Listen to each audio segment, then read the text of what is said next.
Tanah di bawah kaki Anda berbohong kepada Anda. Saat ini, saat Anda duduk di kursi atau memegang telepon seluler Anda merasakan sensasi stabilitas. Anda berpikir bahwa bumi adalah produk jadi, sebuah batu yang statis dan padat. Namun Anda salah, benar-benar salah secara mendasar.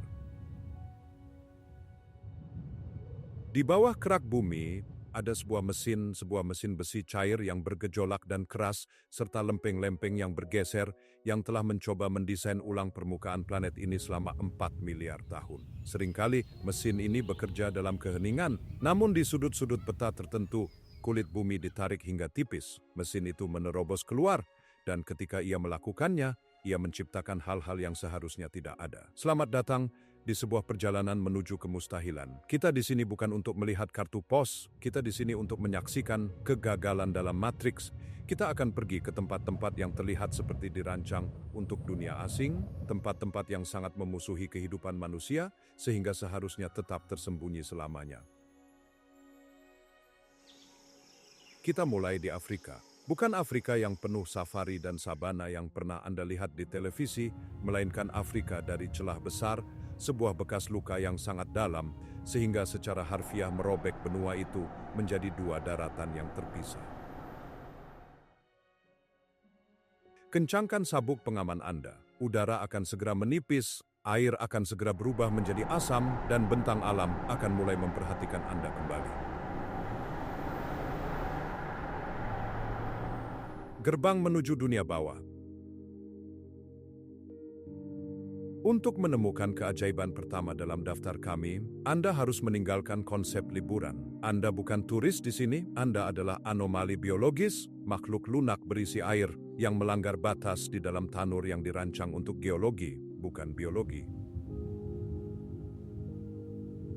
Anda telah melakukan perjalanan ke segitiga Afar di Ethiopia Utara, sebuah tempat yang sering digambarkan secara hiperbolis sebagai neraka di bumi, namun kenyataannya jauh lebih asing. Saat Anda melangkah keluar dari kendaraan Anda, sensasinya terasa seketika dan keras.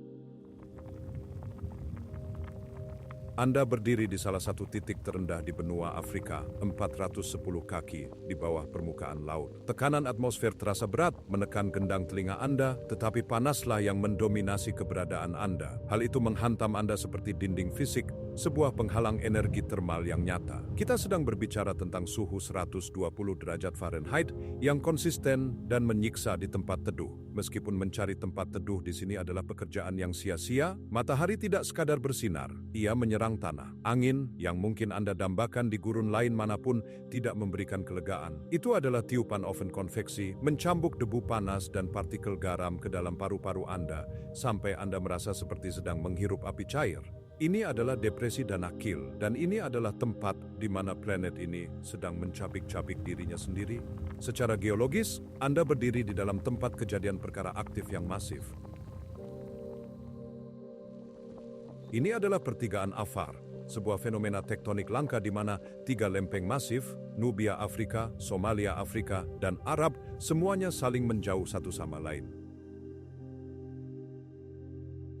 Ketegangannya sangat terasa.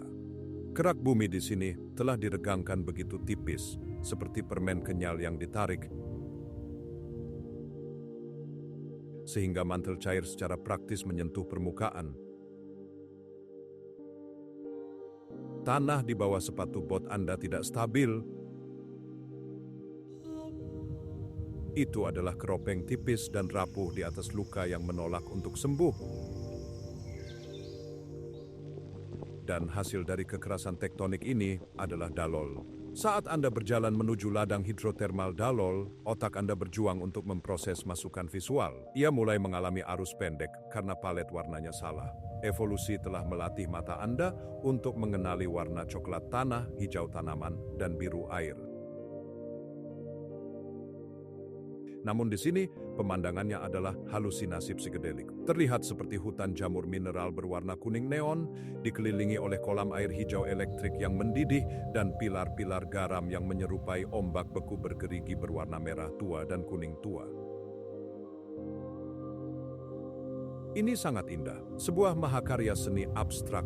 Namun jangan tergoda, jangan menyentuhnya. Kolam-kolam itu bukan air, mereka adalah subkimia hiperpekat dari asam sulfat, oksida besi, dan magnesium. Tingkat pH di banyak kolam ini mendekati 0, dan dalam beberapa kasus, bahkan negatif. Jika Anda mencelupkan tangan Anda ke dalamnya, asam tersebut tidak hanya akan membakar, ia akan mulai melarutkan penghalang lipid kulit Anda, sementara panas memasak jaringan tersebut. Udara itu sendiri dipersenjatai, tebal dengan klorin, belerang, dan gas beracun yang menggelegak dari kantong magma di bawah. Satu napas dalam di kantong udara yang rendah dapat membebani sistem pernapasan Anda, menyebabkan pneumonia kimia seketika. Ini adalah tempat di mana alam telah secara tegas memutuskan bahwa kehidupan adalah penyusup. Tidak heran jika para ilmuwan NASA dan astrobiolog berbondong-bondong ke sini. Mereka tidak datang untuk mempelajari bumi, mereka datang untuk mempelajari batas-batas kehidupan, menggunakan Danakil sebagai pengganti Io, salah satu bulan vulkanik Jupiter atau samudra asam purba di Mars awal. Namun, di tengah permusuhan ini, ada misteri manusia yang mendalam. Di tengah tanah tandus kuning yang beracun ini, Anda melihat bayangan bergerak dalam kabut panas yang berkilauan, manusia, suku Afar. Selama berabad-abad, mereka telah menavigasi gerbang menuju dunia bawah ini bukan untuk mati, tetapi untuk bekerja. Mereka di sini untuk emas putih, garam. Sebelum mata uang modern, batangan garam yang dikenal sebagai amole adalah uang utama Ethiopia dan Danakil adalah banknya. Anda melihat mereka, sosok-sosok yang terpahat dari ketabahan, memotong blok-blok garam dari kerak bumi dengan tangan. Mereka bekerja di bawah matahari yang dapat mengakhiri perjalanan seorang pria dalam hitungan jam jika ia kehabisan air, mengayunkan beliung untuk mencungkil lempengan-lempengan dari dasar danau yang mengering. Mereka memuat blok-blok persegi panjang ini ke atas karavan unta yang membentang bermil-mil melintasi cakrawala putih yang menyilaukan. Ini adalah pemandangan kuno Alkitabiah. Sebuah jendela ke masa sebelum mesin pembakaran, sebelum listrik. Mengapa mereka melakukannya? Karena di Danakil, bumi tidak memberikan apapun secara gratis. Anda membayar dengan keringat, Anda membayar dengan degradasi tubuh Anda, dan Anda membayar dengan pengetahuan bahwa Anda sedang berdiri di atas bom waktu yang terus berdetak. Para ahli geologi mengetahui nasib akhir dari tempat ini. Seiring lempeng-lempeng terus menjauh, celah tersebut pada akhirnya akan tumbuh terlalu lebar. Laut Merah yang saat ini tertahan oleh bukit-bukit rendah di timur pasti akan menembus penghalang tersebut. Ia akan membanjiri, menenggelamkan hamparan garam, kolam asam, dan lubang vulkanik. Seluruh lanskap ini akan lenyap di bawah ombak untuk menjadi dasar samudra baru, membelah Afrika selamanya. Namun untuk saat ini, ia tetap menjadi mahakarya yang paling penuh warna, mematikan, dan menantang di planet ini. Kita meninggalkan api kimiawi yang membara dan sunyi di gurun dan bergerak ke selatan, menuju sebuah getaran. Pada awalnya, Anda merasakannya di telapak kaki Anda daripada mendengarnya. Saat kita mendekati perbatasan antara Zambia dan Zimbabwe, sebuah suara mulai muncul. Itu adalah dengungan rendah yang bergema di kejauhan, seperti mesin kereta api barang yang sangat besar. Anda mungkin melihat ke cakrawala dan berpikir badai sedang mendekat. 10 mil jauhnya, Anda melihat awan putih besar yang membumbung ke langit, naik hampir 1000 kaki dari sabana yang datar.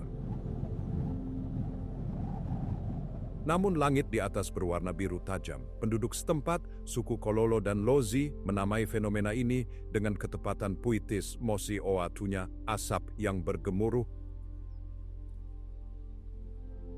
Di peta barat itu adalah air terjun Victoria. Bayangkan sungai Zambezi. Di hulu, ia adalah badan air yang luas, malas, dan berliku-liku, lebarnya hampir 1 mil, mengalir dengan tenang melalui semak-semak Afrika. Kuda Nil mendengus di tempat dangkal, gajah menyeberangi arus yang tenang, dan kemudian tanpa satu pun peringatan geologis, tidak ada jeram, tidak ada kemiringan yang meningkat, seluruh sungai jatuh begitu saja dari permukaan bumi. Anda berdiri di tepi retakan basal, menatap ke dalam jurang sedalam 350 kaki. Ini bukan sekadar air terjun.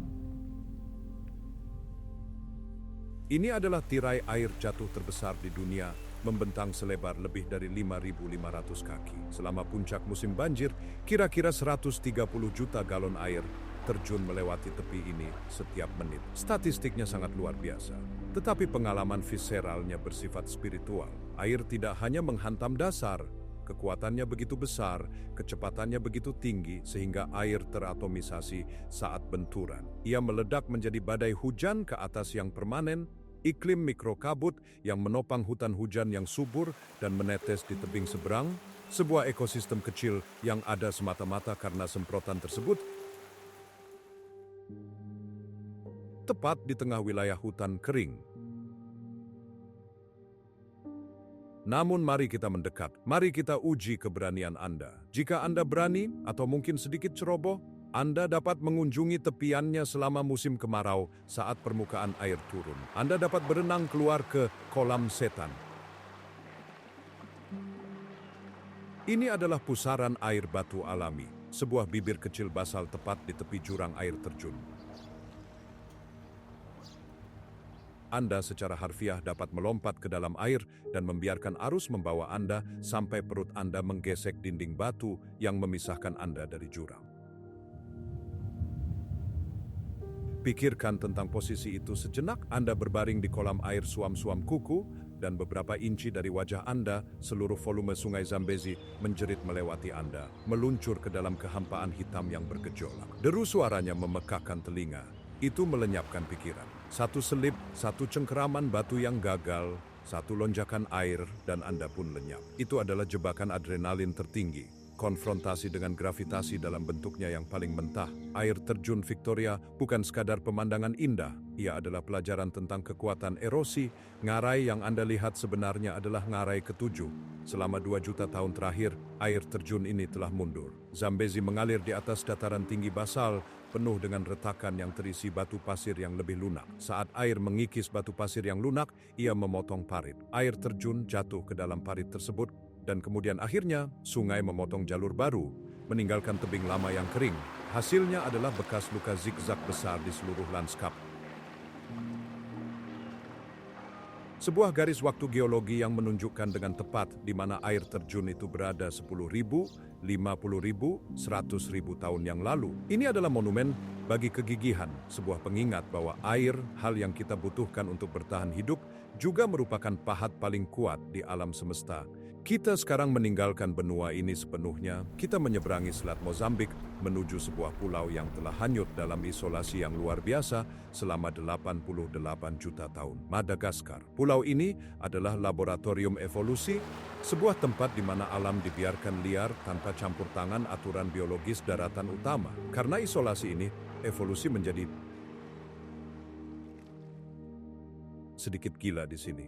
Bayangkan Anda sedang berkendara menyusuri jalan tanah liat merah yang berdebu dan berlubang di wilayah Menabe di pesisir barat. Matahari mulai terbenam, memancarkan bayangan panjang berwarna ungu dan oranye yang memar di seluruh dataran semak, dan kemudian mereka muncul.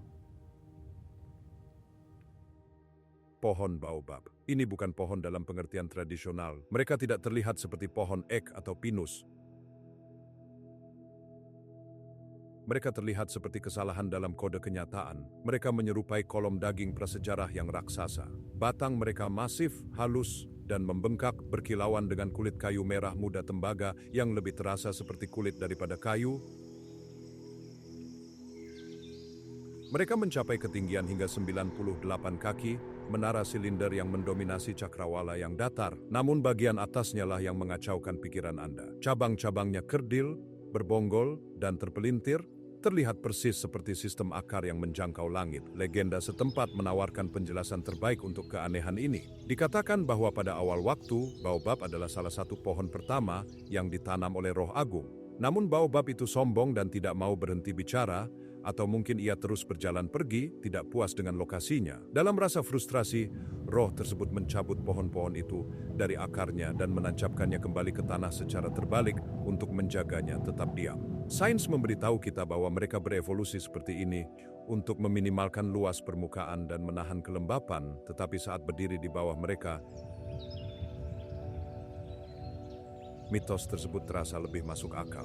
Raksasa-raksasa ini, khususnya Adansonia grandidieri, adalah keajaiban biologis. Mereka dapat hidup selama lebih dari 2.500 tahun. Berhenti sejenak dan pertimbangkan garis waktu itu. Ketika Kekaisaran Romawi hanyalah sekumpulan gubuk lumpur di 7 bukit, beberapa dari pohon ini sudah menjadi tunas. Mereka telah berdiri sebagai saksi bisu bagi kebangkitan dan kejatuhan peradaban, migrasi penduduk, dan pergeseran iklim. Mereka adalah penyintas sejati. Batang mereka pada dasarnya adalah spons hidup yang raksasa. Kayunya berserat dan lunak, mampu mengembang untuk menyimpan hingga 30.000 galon air. Adaptasi ini memungkinkan mereka untuk bertahan hidup di musim kemarau yang kejam dan mengeringkan di Madagaskar Barat. Mereka adalah pohon kehidupan dalam arti yang sebenarnya, menyediakan tempat berlindung bagi lemur, buah untuk manusia, dan air bagi ekosistem. Bunga mereka yang mekar hanya selama 24 jam, terbuka pada saat senja, mengeluarkan aroma daging busuk untuk menarik penyerbuk utama mereka, kelelawar buah dan ngengat elang raksasa. Namun, jalan baobab adalah keajaiban yang menghantui dan pahit manis. Sekitar 25 pohon yang berbaris di jalan tanah ini adalah sisa-sisa terakhir dari hutan gugur tropis yang lebat yang pernah menutupi seluruh area ini selama berabad-abad. Seiring bertambahnya populasi manusia, hutan-hutan dibersihkan untuk pertanian, khususnya untuk sawah dan tebu. Pohon-pohon lainnya ditebang dan dibakar, tetapi baobab diselamatkan, sebagian karena signifikansi spiritualnya, dan sebagian karena kayunya yang basah dan berserat merupakan bahan kayu dan arang yang buruk. Saat ini, mereka berdiri sendirian di pemakaman lahan yang telah dibersihkan, deretan penjaga kuno yang mengamati dunia yang berubah terlalu cepat bagi mereka untuk mengimbanginya. Saat Anda berdiri di bawah mereka pada malam hari, di bawah bintang-bintang belahan bumi selatan yang tidak tersaring, dan bagaikan debu berlian, perasaannya luar biasa. Galaksi Bima Sakti membentang di belakang siluet mereka seperti sungai surgawi. Anda tidak merasa seperti berada di bumi pada abad ke-21. Anda merasa seperti telah melangkah ke dalam sebuah kuil, sebuah katedral yang hidup dan bernapas, yang mengingatkan kita bahwa waktu biologis jauh lebih lama dan lebih lambat daripada kecepatan hidup manusia yang panik. Untuk mencapai tujuan akhir kita harus membelakangi pantai dan tanaman hijau, melakukan perjalanan jauh ke pedalaman yang berbahaya. Kita menuju ke dataran tinggi Adrar di Mauritania, sebuah petak gurun Sahara yang terasa kurang seperti lokasi geografis dan lebih seperti ujian ketahanan psikologis. Ini adalah lanskap krem yang tak kenal ampun, hamparan pasir yang datar, kerikil, dan batuan dasar yang tersiksa yang membentang hingga ke cakrawala yang berkilauan di mana bumi mencair ke langit dalam kabut panas. Selama ribuan tahun, pengembara dan pedagang Badui melintasi pasir ini, memandu iring-iringan unta dengan bintang-bintang tanpa menyadari bahwa mereka sedang berjalan melintasi salah satu teka-teki planet yang paling membingungkan. Dari permukaan tanah, lanskap tersebut memberikan sedikit petunjuk tentang sifat aslinya. Seorang pengelana mungkin melihat kenaikan halus di medan, sebuah punggungan konsentris dari batuan resisten yang memecah kebosanan bukit pasir, atau mungkin perubahan warna kerikil. Namun, skalanya terlalu luas untuk dipahami oleh mata manusia dari permukaan. Ini adalah misteri yang membutuhkan perubahan perspektif, sebuah lompatan vertikal sejauh beberapa ratus mil untuk dapat terungkap. Wahyu itu tiba pada pertengahan tahun 1960-an, saat misi Gemini meluncurkan orang-orang Amerika pertama ke orbit yang berkelanjutan. Para astronot melayang di atas kekosongan luas Afrika Utara. Mereka menggunakan Sahara sebagai titik referensi untuk navigasi visual karena kurangnya tutupan awan dan kurangnya gangguan visual yang jelas. Namun saat mereka melihat ke bawah melalui jendela kapsul, gurun yang tidak berfitur itu menatap balik. Di sana, terukir di kerak planet seperti badai yang membatu, ada sebuah mata biru raksasa yang tidak berkedip, Ini adalah struktur Richat yang secara lokal dikenal sebagai Guelb Richat. Membentang hampir 30 mil dalam diameter, ini adalah raksasa geologi yang terlihat dari bulan. Ini terdiri dari serangkaian punggungan dan lembah konsentris yang sempurna, bergantian dalam warna dan tekstur, membentuk sasaran yang begitu presisi sehingga menggetarkan pikiran alam yang kacau. Selama beberapa dekade setelah penemuannya dari luar angkasa, komunitas ilmiah terkunci dalam perdebatan sengit mengenai asal-usulnya. Hipotesis awal bersifat keras dan berasal dari luar angkasa. Mengingat bentuk lingkaran yang sempurna dan cekungan di tengahnya, banyak ahli geologi berasumsi bahwa ini adalah bekas luka dari dampak meteorit masif mirip dengan kawah Baringer di Arizona atau penabrak Chicxulub yang mengakhiri dinosaurus.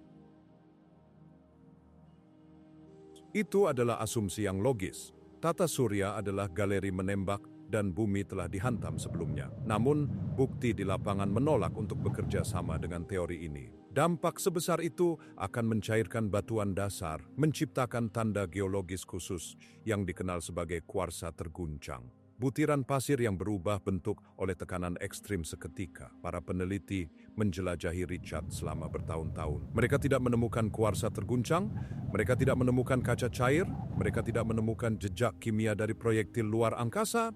Yang lain yang lebih menyukai romantisme daripada geologi. Melihat cincin-cincin sempurna itu dan berbisik tentang Atlantis.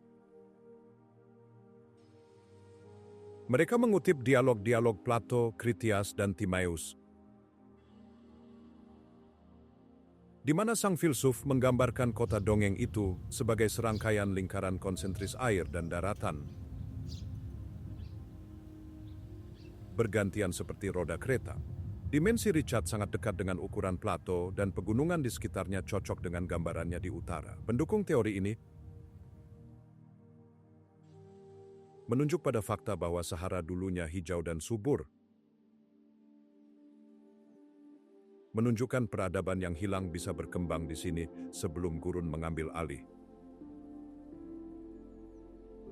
Meskipun teori tersebut menyulut imajinasi, batu-batu itu menceritakan kisah yang berbeda dan lebih tua, kisah yang mendahului kemanusiaan selama ratusan juta tahun. Kebenaran geologis dari Richat adalah kubah terkikis, atau secara ilmiah antiklinal geologi yang terkikis dalam. Untuk memahami penciptaannya, seseorang harus membayangkan sejarah tektonik planet yang keras. Kira-kira 100 juta tahun yang lalu, ketika superbenua Pangea sedang tercabik-cabik oleh pergeseran lempeng yang akhirnya akan memisahkan Afrika dari Amerika Selatan, mantel bumi sedang gelisah. Sebuah kepulan besar magma cair memaksa jalannya ke atas dari kedalaman, mendorong kerak bumi. Itu adalah jerawat di wajah dunia, sebuah tonjolan kubah dari lapisan batuan yang didorong tinggi di atas dataran sekitarnya. Namun magma ini tidak pernah meletus, ia tidak pernah meledak menjadi gunung berapi, ia mendingin perlahan di bawah permukaan, memadat menjadi matriks kompleks batuan beku, gabbro, karbonatit, dan kimberlit.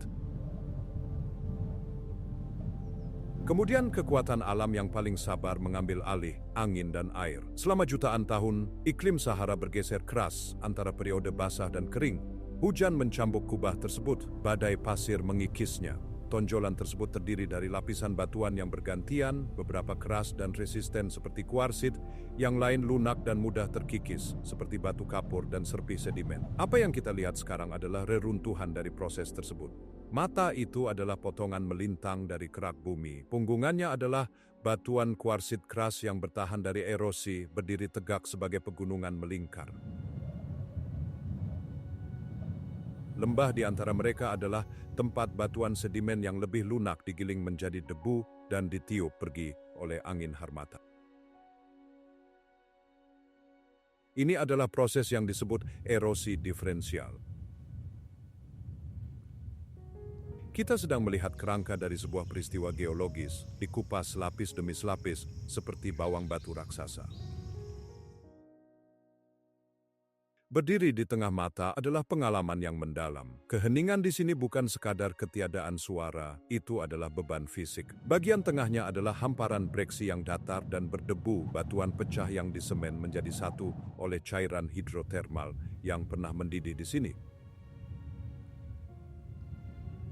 Tersebar di lantai ini adalah alat-alat leluhur kita. Richard digunakan sebagai tambang alami dan pabrik oleh manusia Paleolitikum.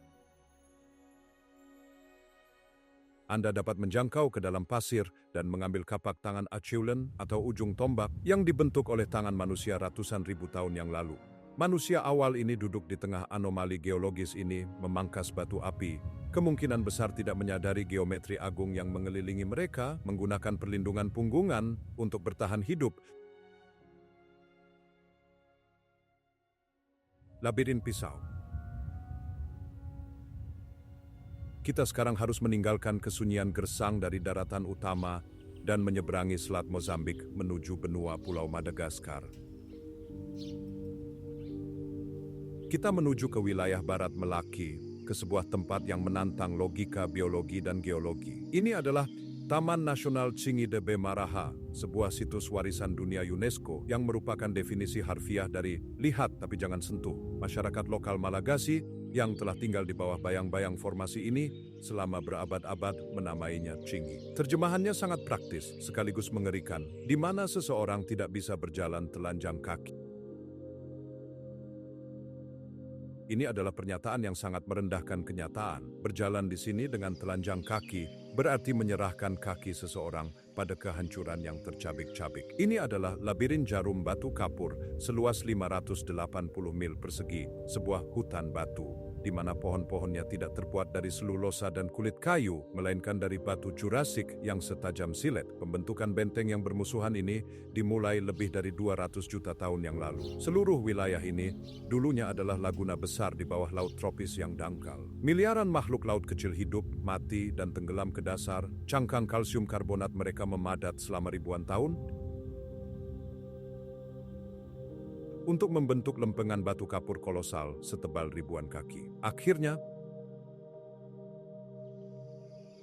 aktivitas tektonik mengangkat dasar batu kapur ini keluar dari samudra dan ke udara terbuka. Namun arsitek sebenarnya dari Tsingy adalah air. Hujan tropis yang deras di Madagaskar bersifat asam, syarat dengan karbon dioksida yang diserap dari atmosfer dan vegetasi yang membusuk. Saat air hujan ini mengenai batu kapur, ia memulai proses pelarutan kimia yang dikenal sebagai karstifikasi. Air tidak hanya mengalir begitu saja, ia memakan batu tersebut, ia mengukir celah-celah vertikal, memperlebar retakan menjadi ngarai, dan melarutkan bagian yang lebih lemah, meninggalkan hanya menara-menara yang paling keras dan paling padat. Air tanah mengikis dataran tinggi dari bawah, menciptakan gua-gua luas yang akhirnya runtuh, menciptakan garis langit yang bergerigi, dan kacau yang kita lihat sekarang. Beberapa dari menara batu kapur ini menjulang lebih dari 320 kaki ke udara. Setinggi gedung pencakar langit 30 lantai. Namun tidak seperti gedung pencakar langit, tidak ada permukaan yang halus. Batunya beralur, bergerigi, dan diasah hingga mencapai tepian tajam yang dapat mengiris sepatu bot kulit tebal, tali panjat, dan kulit manusia dengan sangat mudah. Ini adalah dunia vertikal, dengan ngarai-ngarai dalam yang gelap, di mana matahari hanya mencapai dasar selama beberapa menit sehari, dan puncak-puncak setajam silet yang terpanggang dalam panas tropis. Menavigasi Tsingy adalah mimpi buruk bagi penjelajah manusia. Ekspedisi di sini memerlukan perlengkapan khusus, tangga besi yang dibaut ke batu, dan saraf baja. Terpeleset di sini tidak mengakibatkan memar, itu mengakibatkan laserasi. Tidak ada pendaratan yang empuk, medannya bersifat fraktal dalam kompleksitasnya. Ngarai-ngarai bercabang menjadi ngarai yang lebih kecil, menara-menara menyembunyikan menara yang lebih kecil. Ini adalah benteng yang dirancang oleh alam untuk menjauhkan penyusup.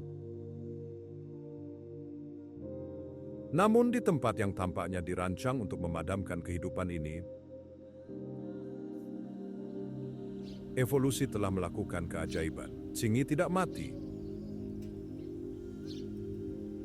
Ia dipenuhi dengan bentuk kehidupan khusus yang tidak ada di tempat lain di bumi. Penduduk yang paling ikonik adalah Sifaka Deken. sejenis lemur dengan bulu putih bersih dan wajah hitam, tampak seperti hantu yang penasaran di tengah batu abu-abu.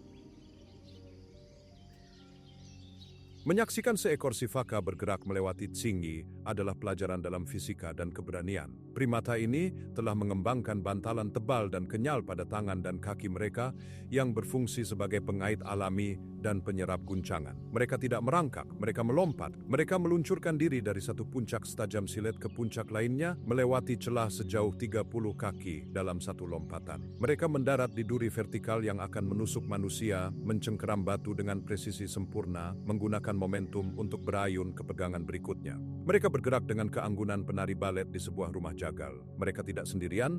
Di ngarai yang sejuk dan lembab di bawah, di mana iklim mikro yang unik ada, siput raksasa dan reptil langka berkembang biak. Tanaman sukulen khusus, seperti Pachypodium, menancapkan akar mereka ke retakan kecil di batu kapur. Batang mereka yang bulat menyimpan air untuk bertahan hidup di musim kemarau. Tanaman-tanaman ini adalah penyintas, memutar tubuh mereka untuk mencari sinar matahari di balik bayang-bayang jarum-jarum batu. Tsingy de Bemaraha adalah sebuah paradoks. Ini adalah hutan batu yang bermusuhan yang menolak manusia, namun bertindak sebagai tempat perlindungan bagi penghuninya. Karena sangat sulit untuk dilintasi, tempat ini terhindar dari penggundulan hutan dan perambahan pertanian yang telah menghancurkan sebagian besar wilayah Madagaskar lainnya. Dinding batu kapur adalah tamengnya. Tepian yang tajam adalah penjaganya. Ini adalah salah satu tempat yang paling jarang dijelajahi di bumi, karena secara fisik mustahil bagi kita untuk menaklukkannya tanpa perjuangan yang sangat besar. Dan mungkin itu adalah hal yang baik. Di dunia di mana manusia telah mengaspal, membajak, dan menjinakkan hampir setiap lingkungan, Tsingy berdiri sebagai pengecualian yang menantang. Ini adalah keajaiban yang dimaksudkan untuk dilihat dari kejauhan, sebuah tempat di mana alam menuntut bukan hanya kekaguman, tetapi juga rasa takut dan hormat. Untuk mengakhiri bagian dari perjalanan kita ini, kita meninggalkan puncak-puncak bergerigi di Madagaskar dan kembali ke tepi barat benua Afrika, ke pesisir Senegal. Tepat di sebelah utara semenanjung Cap Vert, dipisahkan dari deburan ombak Samudra Atlantik hanya oleh koridor sempit bukit pasir, terletak sebuah badan air yang menentang spektrum warna dunia alami. Dari udara, itu terlihat seperti halusinasi atau tumpahan bahan kimia. Di tengah pasir krem dan birunya samudra yang dalam, terletak sebuah danau dengan warna seperti susu kocok stroberi. Ini adalah Danau Redba yang dikenal dunia sebagai Lac Rose, Danau Merah Muda. Warnanya sangat memikat, berkisar dari ungu muda yang lembut saat fajar hingga merah darah yang keras pada tengah hari saat matahari tepat berada di atas kepala. Selama bertahun-tahun, para pelancong berasumsi bahwa rona tidak alami ini adalah hasil dari polusi industri atau limpasan mineral, namun penyebabnya sepenuhnya organik, sebuah mekanisme pertahanan hidup yang dikembangkan oleh pejuang mikroskopis. Lac Rose adalah lingkungan yang ekstrim. Ini adalah danau hipersalin, artinya kandungan garamnya jauh lebih tinggi daripada samudra. Di beberapa area, salinitasnya mencapai 40%, menyaingi, dan di beberapa musim melebihi laut mati yang terkenal. Dalam lingkungan yang bersifat korosif seperti itu, sebagian besar bentuk kehidupan menyerah begitu saja. Ikan tidak dapat bertahan hidup, sel-sel mereka akan mengalami dehidrasi seketika. Tanaman biasa layu dan mati, airnya berat, berminyak, dan mudah mengapung. Namun alam membenci kekosongan. Ke dalam kehampaan asin ini melangkah mikroorganisme yang dikenal sebagai Dunaliella salina, mikroalga halofilik, penyuka garam. Bersel tunggal ini adalah alkemis dari danau tersebut. Untuk bertahan hidup dari kombinasi mematikan antara salinitas yang menghancurkan dan radiasi matahari tropis yang intens dan tak henti-hentinya, alga tersebut memproduksi beta-karoten dalam jumlah besar. Ini adalah pigmen merah oranye yang sama yang ditemukan pada wortel. Pigmen tersebut berfungsi sebagai tabir surya bagi alga, menyerap cahaya berbahaya dan melindungi mesin internal sel. Ketika miliaran organisme ini mekar secara bersamaan, mereka mewarnai air menjadi merah muda cerah. Ini adalah pertempuran biologis untuk bertahan hidup yang menghasilkan mahakarya visual. Namun, keindahan Lac Rose bertindak sebagai fasad bagi realitas manusia yang melelahkan. Jika Anda melihat lebih dekat ke tepian danau, Anda tidak akan melihat turis berjemur. Anda akan melihat lanskap industri kerja manual yang tetap tidak berubah selama turun-temurun. Tepian danau dipenuhi oleh ratusan pria dan wanita, kulit mereka tertutup lapisan putih keabu-abuan dari garam kering. Mereka adalah para pemanen garam di Senegal. Pekerjaannya sangat berat. Para pemanen mengarungi danau, seringkali setinggi dada di dalam air merah muda. Mereka menavigasi danau dengan kano kayu buatan tangan yang disebut pirog. Karena airnya sangat padat, perahu tidak tenggelam di dalam air. Mereka mengapung tinggi di atasnya. Para pria menggunakan galah panjang untuk menghancurkan kerak garam yang terbentuk di dasar danau, lalu menyelam ke bawah atau menggunakan skop untuk menyendok kristal ke dalam perahu mereka. Tubuh manusia tidak dirancang untuk lingkungan ini, salinitasnya begitu tinggi sehingga paparan yang lama menyebabkan kulit kering, pecah-pecah, dan berdarah. Air garam pada luka segar adalah rasa sakit yang luar biasa. Untuk bertahan hidup di hari kerja mereka, para pemanen menutupi tubuh mereka dengan lapisan tebal mentega shea sebelum memasuki air. Lemak alami ini menciptakan penghalang tahan air, kulit kedua yang mencegah air garam mengikis daging mereka. Ini adalah pemandangan yang surrealis, air merah muda neon, gunung-gunung putih garam hasil panen yang menumpuk di tepian seperti salju di gurun, dan kulit para pekerja yang berminyak dan berkilauan bergerak dalam ritme ekstraksi. Mereka bekerja selama 6 atau 7 jam sehari, melawan matahari dan garam. Setelah garam dibawa ke darat, para wanitalah yang mengambil alih, membawa baskom berat berisi mineral tersebut ke gundukan pengeringan, menyortirnya, dan menyiapkannya untuk diekspor ke seluruh Afrika Barat. Garam dari danau ini mengawetkan ikan, memberi rasa pada makanan, dan menopang ekonomi ribuan mil jauhnya. Lac Rose bertindak sebagai organisme hidup. Warnanya tidak statis. Ia berubah seiring angin, pengenceran hujan, dan sudut matahari. Ini adalah pengingat bahwa bumi tidak mengikuti palet standar biru dan hijau. Ia bereksperimen. Ia mendorong batas-batas kimia dan biologi untuk melihat apa yang bisa bertahan hidup di tepian. Setelah menyaksikan keheningan geologis dari mata Mauritania, benteng evolusi setajam silet di Madagaskar, dan perjuangan kimiawi di pesisir Senegal, kita ditinggalkan dengan kesadaran yang mendalam. Tempat-tempat ini tidak megah semata-mata karena mereka indah. Mereka megah karena mereka bermusuhan. Mereka menantang kehidupan, mereka menantang geologi, dan mereka menantang kita. Saat kita meninggalkan benua Afrika dan mengalihkan pandangan kita ke arah puncak gunung Asia yang menjulang tinggi, kita membawa pengetahuan bahwa bumi adalah tempat kekerasan yang indah, di mana pemandangan yang paling menakjubkan seringkali adalah yang paling berbahaya untuk disentuh. Perbatasan vertikal.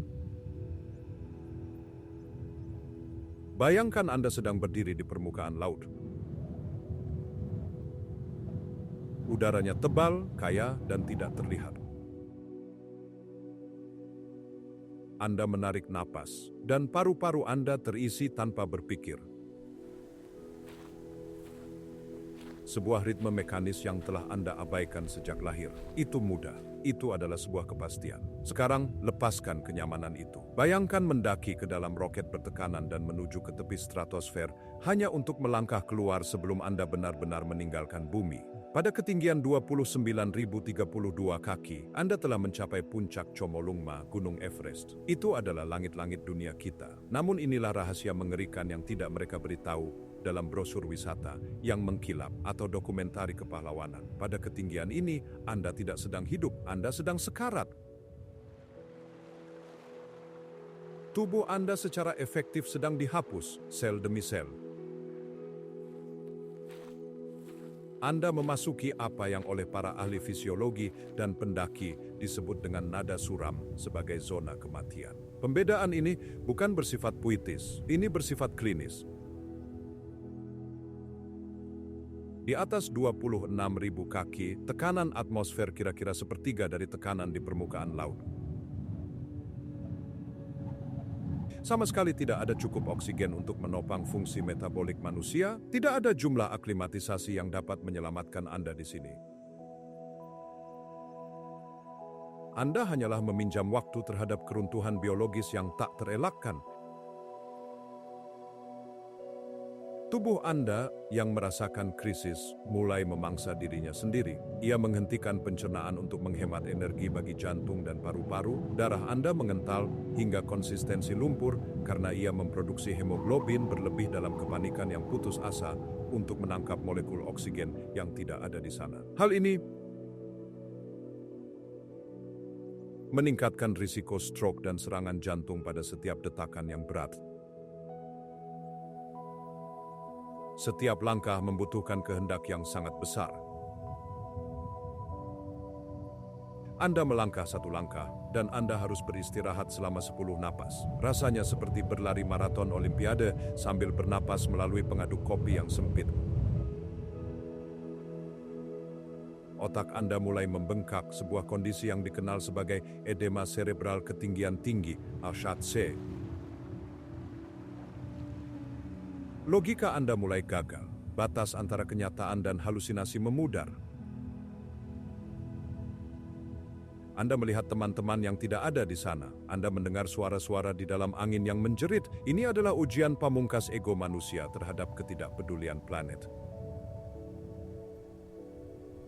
Everest adalah monumen bagi keinginan kita untuk berdiri di atas segalanya, untuk menaklukkan yang tak tertaklukkan. Namun gunung itu tidak peduli pada perjuangan Anda. Ia telah ada di sini selama 60 juta tahun, sejak lempeng tektonik India menghantam lempeng Eurasia dengan kekuatan yang begitu dahsyat sehingga dasar laut tertekuk dan terdorong ke awan. Jika Anda berlutut di puncak, berjuang demi kesadaran, dan melihat lebih dekat pada batuan kapur abu-abu, Anda dapat menemukan fosil laut, sisa-sisa makhluk laut kuno, trilobita dan krinoid yang dulu berenang di samudera tropis dan sekarang menjadi materi tertinggi di bumi. Namun ada sisi yang lebih gelap dan lebih mendalam dari keagungan ini. Karena gunung ini secara fisik sangat sulit untuk dinavigasi, ia telah menjadi pemakaman terbuka tertinggi di dunia. Menelusuri jalur menuju puncak membutuhkan langkah melewati sejarah. Ada parka berwarna-warni yang terlihat di salju, merah dan kuning cerah yang tidak pudar dalam silau ultraviolet. Ini adalah tubuh para pendaki yang duduk untuk beristirahat puluhan tahun yang lalu dan tidak pernah berdiri kembali. Mereka terawetkan dengan sempurna oleh dingin, membeku pada saat yang tepat dari kepasrahan mereka. Mereka sekarang menjadi penanda jalan, penjaga bisu yang digunakan oleh pendaki modern untuk mengukur ketinggian mereka. Sepatu bot hijau, si cantik yang tertidur. Ini adalah pengingat yang mengerikan bahwa atap dunia bukanlah sebuah taman bermain. Ini adalah katedral es yang menuntut harga mahal untuk masuk. Angin di sini menjerit pada kecepatan 100 mil per jam. Suara yang seperti 1000 hantu berteriak serempak. Ia merobek pakaian Anda, mencoba mencari jalan masuk untuk membekukan kulit Anda dalam hitungan detik. Saat Anda berdiri di sana melihat keluar ke arah lengkungan bumi, melihat biru ruang angkasa yang lebih gelap di atas Anda menyadari bahwa Anda tidak menaklukkan apapun. Anda adalah seorang tamu, gangguan sementara yang tidak diinginkan di sebuah tempat yang tidak dibangun untuk biologi. Anda melanggar batas di ranah geologi. Suku Sherpa, masyarakat pribumi di lembah-lembah ini yang memiliki adaptasi genetik unik yang memungkinkan penggunaan oksigen secara efisien, memperlakukan gunung ini dengan rasa hormat yang mendekati rasa takut. Mereka tahu apa yang sering dilupakan oleh para turis. Gunung selalu menang. Anda harus pergi. Jika Anda tinggal terlalu lama, Anda menjadi bagian dari geografi. Kita turun dari puncak-puncak tertinggi Himalaya, jatuh ke utara melintasi stepa Mongolia, terjun dari udara tipis zona kematian ke dalam bekas luka terdalam di wajah planet ini. Selamat datang di Siberia. Secara khusus, selamat datang di Danau Baikal. Menyebut tempat ini sebagai danau adalah sebuah kegagalan linguistik. Ini adalah laut pedalaman, sebuah gudang dari hal yang sakral. Kebanyakan danau di bumi adalah fitur geologis sementara. Mereka lahir dari gletser yang mundur atau sungai yang dibendung, mereka terisi dengan sedimen, mereka tercekik oleh alga, dan mereka menghilang setelah beberapa ribu tahun. Namun Baikal berbeda. Baikal itu purba. Ia berusia 25 juta tahun, danau tertua dalam sejarah geologi. Ia terletak di lembah celah, sebuah tempat di mana kerak bumi secara harfiah menarik dirinya sendiri, merobek lubang di tengah benua. Namun di sini, tidak seperti celah gersang di Afrika, lubang tersebut telah terisi dengan air yang paling murni, paling jernih, dan paling beroksigen di planet ini. Bayangkan berdiri di atas lembaran kaca setebal 5 kaki. Di bawah sepatu bot Anda ada 5.387 kaki kegelapan cair. Satu badan air ini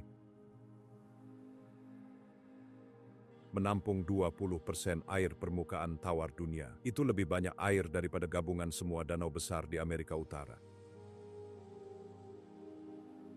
Jika Anda mengosongkan Baikal, setiap orang di bumi, 8 miliar dari kita semua, dapat minum darinya selama 50 tahun sebelum ia mengering. Namun angka-angka bersifat abstrak, sensasi Baikal terasa secara mendalam. Pada musim dingin Siberia yang kejamlah Baikal menjadi keajaiban fisika dan estetika yang sesungguhnya. Airnya secara kimiawi sangat murni, sangat tidak mengandung garam mineral dan materi partikulat, sehingga ketika ia membeku, ia tidak berubah menjadi keruh atau putih. Ia membeku menjadi bongkahan virus masif dari es berlian.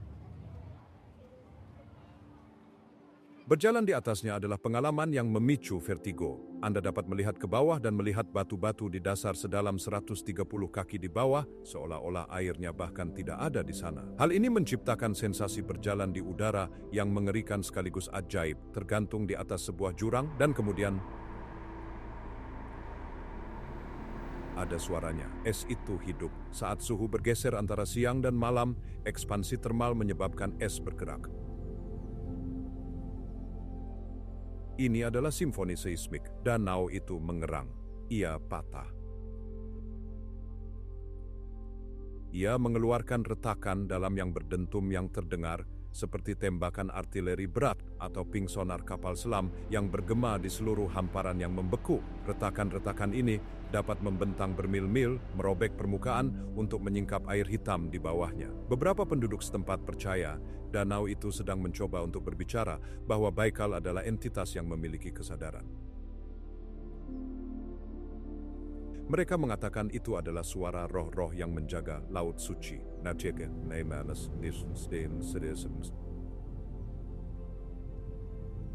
Tersembunyi di kerajaan yang membeku ini adalah sebuah anomali biologis, Nerpa. Ini adalah satu-satunya anjing laut air tawar di dunia. Mereka adalah makhluk gemuk bermata perak yang terlihat seperti mereka berasal dari bongkahan es di Arktik, namun disinilah mereka, ribuan mil dari samudra terdekat, terjebak di jantung Rusia.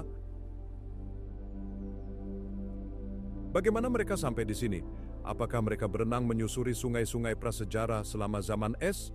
Ini adalah misteri biologis yang ditolak untuk dijawab oleh danau tersebut. Baikal adalah dunia yang terisolasi, sebuah Galapagos di Rusia, di mana evolusi telah mengambil jalur yang berbeda. Ini adalah rumah bagi Golomyanka, seekor ikan tembus pandang yang hampir seluruhnya terbuat dari minyak dan lemak yang akan larut jika Anda meninggalkannya di bawah sinar matahari. Ini adalah kapsul waktu evolusi yang mengingatkan kita bahwa bahkan dalam dingin yang paling kejam sekalipun, kehidupan menemukan cara untuk menjadi sesuatu yang aneh dan indah. Sekarang, kita menuju ke selatan, meninggalkan es biru Rusia, menuju pegunungan Gersang dan terjal di Provinsi Mazandaran di Iran. Mata Anda yang telah menyesuaikan diri dengan warna putih dan pirus di utara akan berjuang untuk memahami palet di depan Anda. Bayangkan sebuah tangga yang terpahat di sisi gunung, tetapi alih-alih marmer atau batu, anak tangganya terbuat dari air dan cahaya yang membeku. Ini adalah Badab Esurt, terlihat seperti api cair yang telah membeku dalam waktu, sebuah air terjun bertingkat yang mengalir dengan warna oranye, merah, dan kuning. Keajaiban ini adalah mahakarya hidrogeokimia. Ia diciptakan oleh dua mata air mineral berbeda yang telah mengalir dari batu selama ribuan tahun. Mata air pertama mengandung air yang sangat asin yang dikatakan dapat menyembuhkan rematik dan penyakit kulit. Mata air kedua adalah senimannya, rasanya asam dan kaya akan oksida besi, karat. Saat air ini bergejolak naik dari kedalaman dan mengalir turun dari lereng gunung, ia melepaskan gas. Karbon dioksida keluar ke udara, menyebabkan mineral mengendap dan mengeras menjadi batuan yang disebut travertin. Selama ribuan tahun, proses menetes yang lambat ini telah membangun dinding melengkung, menciptakan kolam-kolam alami yang menampung air seperti cangkir anggur. Kandungan besi yang tinggi memberikan batuan ini rona kuning sawo, merah tua, dan emas yang mengejutkan. Ini adalah kontras yang tajam dengan tanah semak abu-abu di sekitarnya. Saat matahari mulai terbenam, kolam-kolam tersebut berubah menjadi cermin. Mereka memantulkan langit ungu dan nila, bercampur dengan warna oranye dari batuan untuk menciptakan lanskap yang lebih mirip lukisan impresionis daripada sebuah formasi geologi. Ini adalah kecantikan yang rapuh. Teras-teras ini membutuhkan waktu berabad-abad untuk tumbuh 1 inci saja, namun mereka dapat hancur oleh 1 langkah kaki berat yang meremukkan tepian kolam yang halus. Ini adalah tema yang berulang dalam keajaiban alam Asia.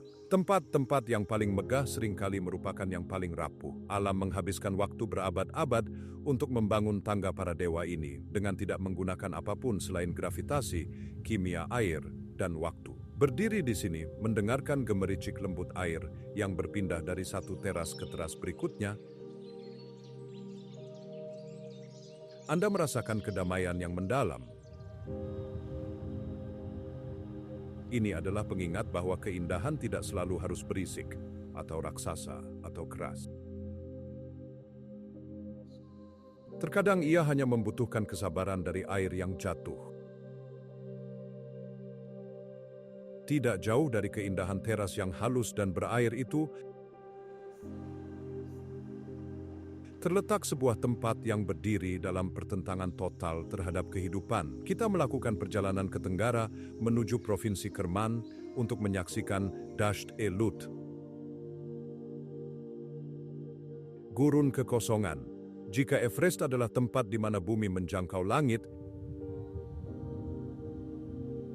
dan Baikal adalah tempat di mana ia membuka mata dalamnya, Lut adalah tempat di mana bumi terbakar. Ini secara resmi, secara ilmiah adalah tempat terpanas di permukaan planet kita. Satelit NASA yang memindai bola dunia untuk mencari anomali termal telah mengukur suhu tanah di sini pada angka yang mengejutkan, yaitu 70,7 derajat Celcius, 159 derajat Fahrenheit.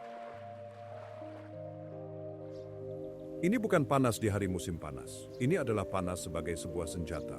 Di ladang lava yang lebih gelap di dataran tinggi Gandom Berian, panasnya begitu hebat sehingga cerita rakyat setempat mengklaim jika Anda meninggalkan sebutir gandum mentah di atas batu, ia akan terpanggang menjadi roti. Di beberapa bagian gurun ini, lingkungannya adalah abiotik, artinya bahkan bakteri pun tidak dapat bertahan hidup. Jika Anda menjatuhkan seekor burung mati di atas pasir di sini, ia tidak akan membusuk karena mikroba yang dibutuhkan untuk dekomposisi tidak dapat hidup. Ia hanya akan mengering, menjadi mumi, dan berubah menjadi debu. Namun panas bukan satu-satunya pemahat di sini. Itu adalah angin. Angin 120 hari menjerit di seluruh lanskap ini dari Juni hingga Oktober, membawa butiran pasir abrasif dengan kecepatan badai. Selama jutaan tahun, pengamplasan pasir ini telah mengukir batuan dasar menjadi kalut. Ini adalah formasi yardang masif. Punggungan pasir dan batu yang bangkit dari lantai gurun seperti garis langit kota asing yang terlupakan. Beberapa berdiri setinggi ratusan kaki, berbentuk seperti kastel, kuil, dan sphinx. Berjalan melewati kalut saat fajar terasa, seperti berjalan melewati pemandangan mimpi di Mars. Keheningannya begitu berat hingga terasa fisik, sebuah beban yang menekan gendang telinga Anda. Tidak ada desiran daun, tidak ada teriakan burung, tidak ada dengungan serangga. Hanya suara darah Anda sendiri yang mengalir di telinga Anda. Mengapa ada orang yang datang ke sini? Karena Lut adalah salah satu dari sedikit tempat di bumi di mana Anda dapat melihat kerangka planet ini. Ini adalah dunia sebagaimana adanya sebelum kelembutan kehidupan menutupinya. Ini mentah, ini jujur. Ini adalah tempat di mana matahari adalah satu-satunya penguasa, seorang diktator yang menggosok tanah hingga bersih setiap hari. Ia mengingatkan kita bahwa kita sangat beruntung tinggal di zona beriklim sedang di dunia, karena hanya beberapa ribu mil jauhnya, bumi adalah sebuah tanur yang sama sekali tidak memiliki kegunaan bagi kita. Kita meninggalkan matahari yang menyilaukan dan panas yang menghancurkan untuk turun ke dalam kegelapan yang sejuk dan lembab. Kita melakukan perjalanan ke pegunungan batu kapur di lembah Nahr al-Kalb di Lebanon untuk menemukan Grotto Geita. Kita telah melihat ketinggian, kedalaman, warna-warna, dan panas. Sekarang, kita melihat bagian dalamnya. Ini bukan sekadar gua. Menyebutnya sebagai gua adalah sebuah penghinaan. Ini adalah katedral bawah tanah, sebuah sistem kompleks batu kapur karst yang terkristalisasi selama jutaan tahun. Pengalamannya dibagi menjadi dua perjalanan. Anda memasuki groto bawah melalui perahu kecil, meluncur dalam diam melintasi sungai bawah tanah yang setenang cermin. Udaranya sejuk, terus-menerus berada pada suhu yang dingin, lembab dengan napas pegunungan. Di atas Anda, langit-langit menghilang ke dalam bayang-bayang setinggi bagian tengah katedral. Dan kemudian lampu-lampu mengenainya. Speleotem. Grotto Geita adalah rumah bagi stalaktit terbesar yang pernah dikenal di dunia, sebuah jarum kristal sepanjang 27 kaki yang menggantung dari atap. Namun itu hanyalah satu bagian dari teka-teki tersebut. Kemanapun Anda memandang, batu telah mengalir seperti lilin. Stalagmit bangkit dari lantai untuk bertemu dengan stalak, membentuk kolom-kolom masif yang terlihat seperti pilar-pilar istana fantasi. Formasi ini tumbuh dengan kecepatan kira-kira 1 cm setiap 100 tahun. Setiap inci batu yang Anda lihat mewakili generasi sejarah manusia. Formasi di sini tidak terlihat seperti batu. Mereka meniru dunia organik. Mereka terlihat seperti tirai sutra yang disampirkan, seperti ubur-ubur, seperti jamur raksasa, seperti air terjun yang membeku. Ada efek psikologis aneh yang terjadi di Geita. Karena Anda berada sangat jauh di bawah tanah, terputus dari matahari dan langit, dan karena formasinya begitu asing namun begitu sempurna, Anda kehilangan indera skala Anda. Anda merasa seperti mikroba di dalam usus organisme raksasa. Keheningan di sini berbeda dengan di gurun. Di gurun, keheningannya agresif. Di sini, ia penuh hormat. Ia hanya terputus oleh tetesan ritmis, tetes air, alat yang lambat dan sabar yang mengukir seluruh mahakarya ini dari batu padat. Proses ini telah terjadi dalam kegelapan total sejak lama sebelum manusia pertama berjalan di bumi. Ia berlanjut sekarang saat Anda menyaksikannya, dan ia akan berlanjut lama setelah peradaban kita hilang. Ia membuat Anda bertanya-tanya, berapa banyak lagi istana kristal ini yang tersembunyi di bawah kaki kita, terkunci dalam kegelapan abadi, menunggu cahaya untuk menemukan mereka? Keheningan garam? Kita mengakhiri bagian perjalanan ini dengan turun ke titik terendah di permukaan bumi, sebuah tempat di mana tekanan udara sangat tinggi dan panas yang begitu menyesakkan, sehingga Anda merasa seolah-olah telah melangkah ke planet lain sepenuhnya. Anda sekarang berdiri 1410 kaki di bawah permukaan laut di pesisir Laut Mati. Segala sesuatu di sini beroperasi terbalik dengan logika yang telah Anda pelajari sejak lahir. Udaranya kaya akan oksigen, lebih tebal daripada dimanapun di dunia, namun airnya adalah jebakan yang menolak untuk menampung kehidupan. Airnya hampir 10 kali lebih asin daripada samudra. Sebuah kaldu kimia magnesium, kalsium, dan bromida yang lebih terasa seperti minyak zaitun daripada air. Jika Anda mencoba berenang, Anda segera menyadari bahwa Anda tidak bisa. Anda tidak tenggelam. Gravitasi seakan kehilangan cengkeramannya pada Anda, dan Anda terombang-ambing di permukaan seperti sepotong gabus, tertahan oleh kepadatan cairan yang luar biasa. Tidak ada kehidupan di sini dalam pengertian konvensional. Tidak ada ikan yang melesat di bawah permukaan, tidak ada rumput laut yang bergoyang di arus, dan tidak ada terumbu karang yang dipenuhi warna.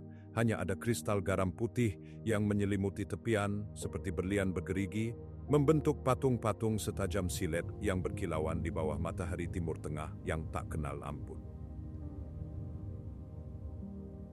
Jika seekor ikan secara tidak sengaja berenang masuk dari salah satu mata air tawar yang mengaliri cekungan ini, guncangan pada sistem tubuhnya terjadi seketika.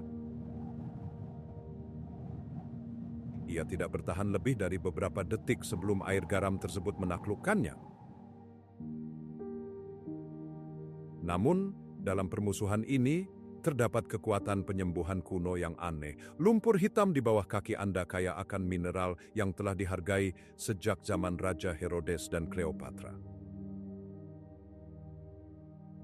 Atmosfernya begitu tebal sehingga berfungsi sebagai filter alami, menghalangi sinar ultraviolet yang paling berbahaya, memungkinkan Anda untuk tetap berada di bawah matahari tanpa terbakar. Orang-orang datang dari seluruh dunia untuk mengapung dan menyembuhkan diri, mencari bantuan untuk kondisi kulit dan penyakit pernapasan di dalam ruang hiperbarik alami ini.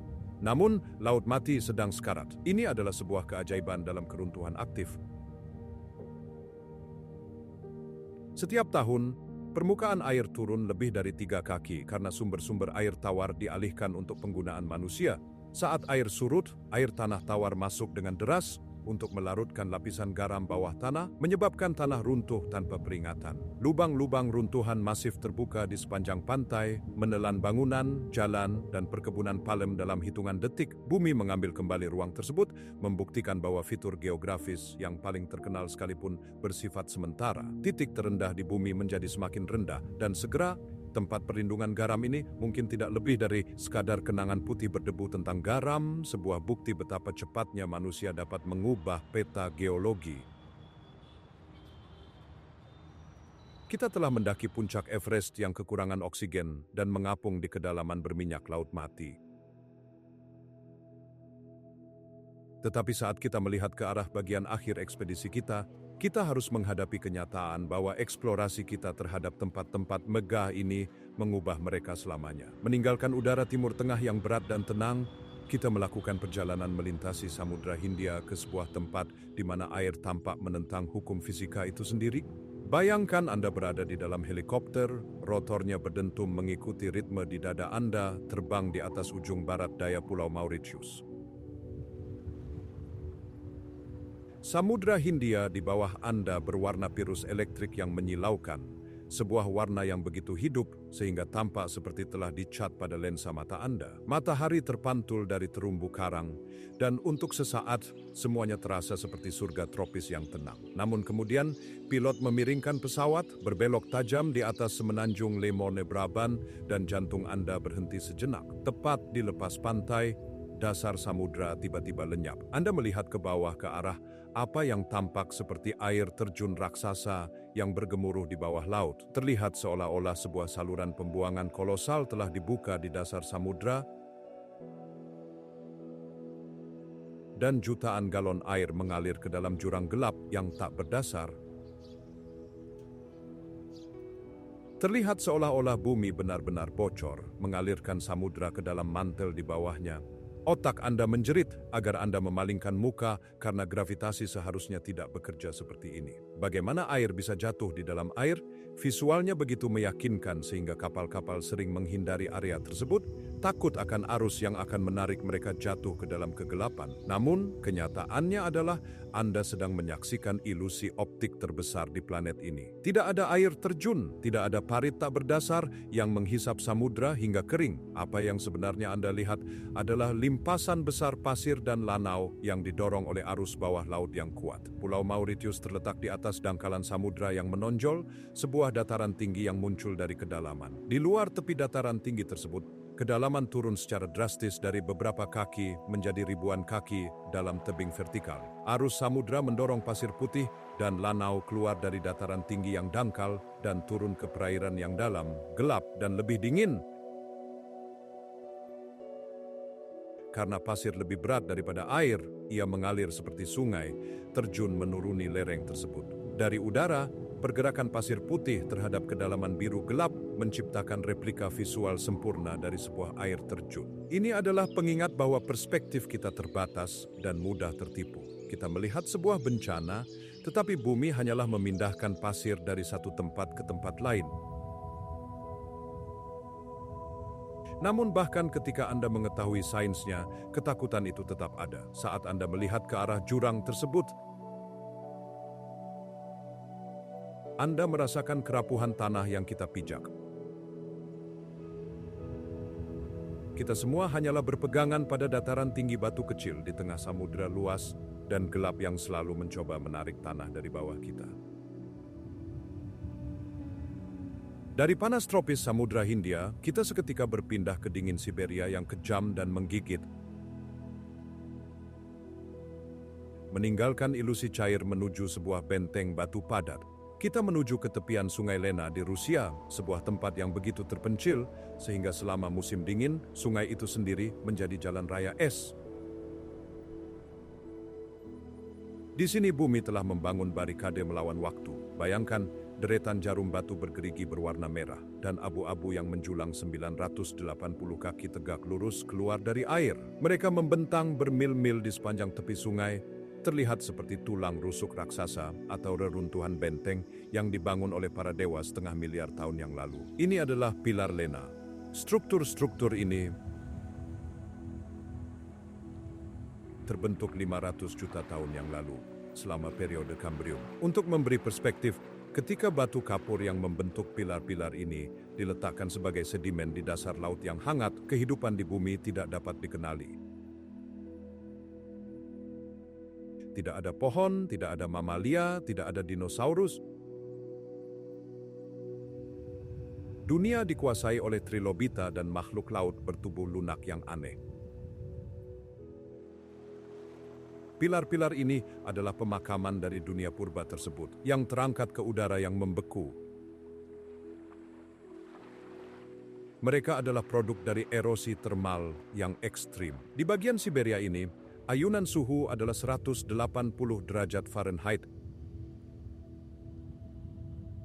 Antara puncak musim panas dan kedalaman musim dingin. Batu tersebut membeku, mengembang, retak, dan mencair dalam siklus keras yang telah berulang selama ribuan tahun. Selama jutaan tahun, air telah mengikis bagian-bagian batu yang lemah, meninggalkan hanya jarum-jarum vertikal yang menantang ini yang berjaga. Saat Anda berjalan di antara mereka atau meluncur melewati mereka dengan perahu, keheningannya terasa berat dan mendalam. Itu bukan keheningan yang kosong. Itu adalah keheningan yang penuh dengan sejarah. Anda dikelilingi oleh lapisan-lapisan selama 500 juta tahun, lapisan-lapisan dasar laut purba, lapisan-lapisan abu vulkanik, lapisan-lapisan waktu itu sendiri yang terkompresi menjadi batu. Terasa seperti sebuah perpustakaan di mana setiap bukunya terbuat dari batu.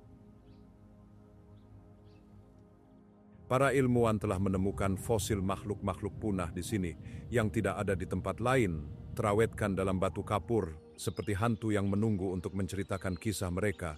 Suku Yakut menganggap tempat ini suci, percaya bahwa pilar-pilar tersebut adalah dewa-dewa yang membeku, yang menunggu akhir dunia untuk bangun. Berdiri di kaki mereka, dikecilkan oleh skala vertikal yang murni, Anda menyadari bahwa kemanusiaan hanyalah sebuah catatan kaki dalam sebuah cerita yang sangat-sangat panjang. Pilar Lena tidak peduli dengan kerajaan atau teknologi kita. Mereka telah melihat benua-benua hanyut dan zaman es datang dan pergi. Dan mereka kemungkinan besar akan tetap berdiri lama setelah kita tiada. Kita meninggalkan para penjaga bisu sungai dan mendaki ke tempat ketegangan ketinggian tinggi di mana api bertemu es di perbatasan politik yang mudah berubah. Di garis batas antara Tiongkok dan Korea Utara terletak sebuah gunung yang disebut Pek. Ini adalah tempat suci bagi orang-orang dari kedua negara, sebuah gunung berapi dengan sejarah kekerasan bencana, dan di puncaknya terletak di dalam kaldera yang runtuh adalah Danau Surga. Ini adalah salah satu danau kawah tertinggi dan terdingin di dunia. Sepanjang tahun, dari pertengahan Oktober hingga pertengahan Juni, danau ini adalah hamparan es putih dikelilingi oleh puncak-puncak vulkanik bergerigi yang terlihat seperti gigi tajam naga. Saat es mencair, Airnya berwarna biru gelap yang dalam, begitu murni dan tenang sehingga terlihat seperti tinta cair. Namun terdapat ketegangan di sini yang tidak ada hubungannya dengan angin yang membeku. Ini adalah keajaiban yang terlarang. Akses dibatasi, dijaga oleh militer dari dua negara yang saling mengawasi satu sama lain di seberang air. Dan gunung berapi itu sendiri tidak mati, ia hanya sedang tidur. Pada tahun 946, gunung ini menghasilkan letusan milenium. Salah satu peristiwa vulkanik paling kuat dalam sejarah manusia yang tercatat. Ia mengeluarkan begitu banyak abu dan batu apung sehingga menutupi Jepang bagian utara dan mengubah iklim global. Kantong magma di bawah kaki Anda masih aktif, sebuah bom waktu yang diawasi oleh para ahli geologi dengan antisipasi yang gugup. Menambah misteri tersebut, legenda setempat bersikeras bahwa danau itu tidak berdasar dan bahwa seekor makhluk, monster danau Tianchi, berpatroli di perairan yang dalam dan dingin.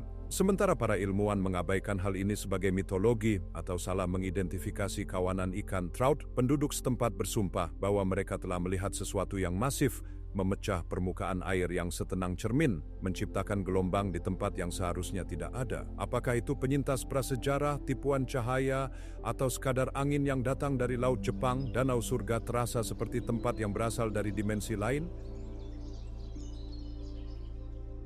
Udaranya begitu tipis sehingga Anda merasa pening dan keheningannya begitu mutlak sehingga Anda dapat mendengar detak jantung Anda sendiri di telinga Anda.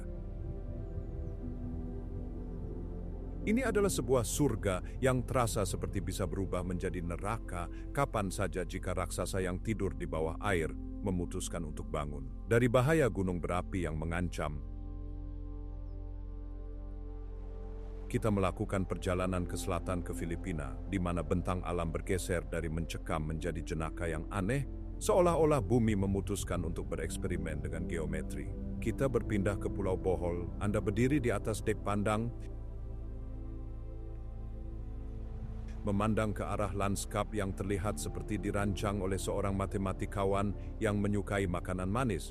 Tersebar di area seluas 19 mil persegi adalah lebih dari 1.200 bukit berbentuk kubah yang simetris sempurna. Itu bukan pegunungan yang bergerigi, itu adalah bukit-bukit bulat halus yang terlihat seperti dikeluarkan dari cetakan raksasa. Selama musim hujan, mereka ditutupi oleh rumput hijau subur, semarak dan hidup. Namun ketika musim kemarau tiba, rumput itu layu dan berubah menjadi coklat kakao yang pekat. Tiba-tiba, Anda tidak lagi melihat hutan. Anda melihat 1.200 Hershey's Kisses raksasa yang dijatuhkan ke dataran. Secara geologis, ini dikenal sebagai formasi karst kerucut. Mereka terbuat dari batu kapur laut yang dulunya merupakan terumbu karang yang dipenuhi kehidupan di bawah air. Kekuatan tektonik mengangkat terumbu tersebut dari laut, dan selama jutaan tahun, air hujan telah melarutkan batu kapur, mengikisnya menjadi kerucut-kerucut sempurna ini. Namun penjelasan ilmiah itu terasa hampa ketika Anda melihat kesempurnaan bentuk yang murni tersebut. Bagaimana alam bisa begitu berulang, begitu terorganisir, terlihat buatan, seperti proyek terraforming yang salah. Legenda setempat menawarkan penjelasan yang lebih puitis. Mereka mengatakan dua raksasa terlibat dalam perseteruan dan saling melempar gumpalan pasir serta batu raksasa satu sama lain selama berhari-hari. Ketika mereka akhirnya lelah dan menjadi teman, mereka meninggalkan medan perang tanpa membersihkan kekacauan tersebut. Melihat bukit-bukit itu, Anda hampir bisa melihat kekacauan para Titan tersebut. Namun ada misteri di sini. Mengapa hanya di Bohol? Mengapa tidak ada bukit coklat lain dengan skala dan simetri seperti ini? Di tempat lain di planet ini, bumi menciptakan mahakarya unik di sini dan kemudian menghancurkan cetakannya. Ini adalah bentang alam yang terasa jenaka, sebuah momen langka di mana planet ini tampak bersenang-senang dengan arsitekturnya sendiri. Meninggalkan bukit-bukit yang terbuka dan bergelombang, kita terjun ke dalam pelukan hutan hujan Nigeria yang lebat dan lembab untuk menemukan keajaiban yang tersembunyi dari langit. Jauh di dalam negara bagian Enugu di Nigeria, terdapat sebuah tempat yang terasa seperti gangguan pada peta. Untuk sampai ke sana, Anda harus mendaki melalui hutan hijau yang lebat, menavigasi medan yang kasar, hingga Anda mencapai monolit batu kapur masif yang seolah menghalangi jalan Anda. Ini adalah Gua Auhum. Namun ini bukan sekadar gua dalam pengertian tradisional. Sebuah air terjun setinggi 98 kaki jatuh dari puncak tebing, tetapi alih-alih jatuh ke sungai atau kolam, ia menghilang ke dalam ngarai sempit dan berkelok yang menuju ke serangkaian gua besar beratap terbuka. Airnya sangat jernih dan, anehnya, airnya hangat di sepanjang musim. Penduduk setempat percaya air ini memiliki kekuatan penyembuhan, mampu mengusir roh jahat dan menyembuhkan penyakit.